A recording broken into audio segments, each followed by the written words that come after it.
প্রতিদিন আজানের ডাক ভেসে আসে, কিন্তু কতজন আমরা সেই ডাকের উত্তর দিই? কতজন নামাজকে পিছিয়ে রাখি, কাল বলি পরশু বলি।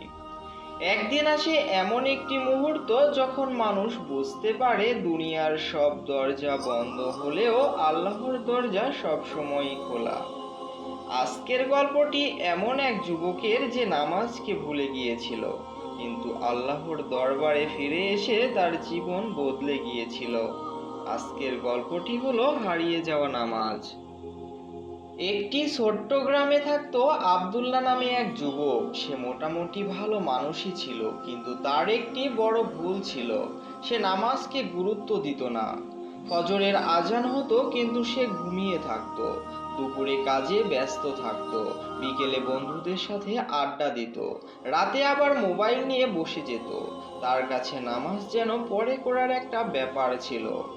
একদিন হঠাৎ করে তার বাবা গুরুতর অসুস্থ হয়ে পড়লেন। গ্রামের ডাক্তার বললেন অবস্থা খুব খারাপ, শহরে নিয়ে যান।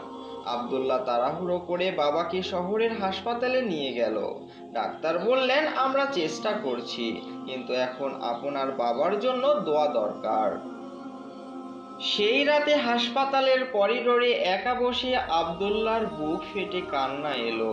সে কাপা গলায় বলল, আল্লাহ, আমি তো তোমাকে ভুলে গিয়েছিলাম, নামাজ ছেড়েছিলাম, তোমার কাছে আসিনি, কিন্তু আজ আমার বাবার জন্য তোমার রহমত চাই, আমাকে ক্ষমা করে দাও।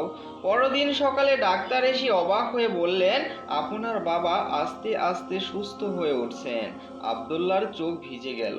তার মনে হলো আল্লাহ তো আমার দোয়া শুনলেন, অথচ আমি এতদিন নামাজ থেকে দূরে ছিলাম। সেই দিন থেকে আব্দুল্লাহ প্রতিজ্ঞা করলো সে আর কখনো নামাজ ছাড়বে না।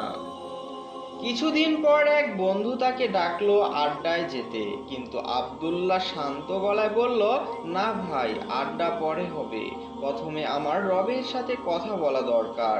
সে দাঁড়ালো নামাজে, চোখ দিয়ে টলটল করে পানি ঝরতে লাগলো, কিন্তু তার অন্তরে এক অদ্ভুত শান্তি নেমে এলো, যেটা সে আগে কখনো অনুভব করেনি।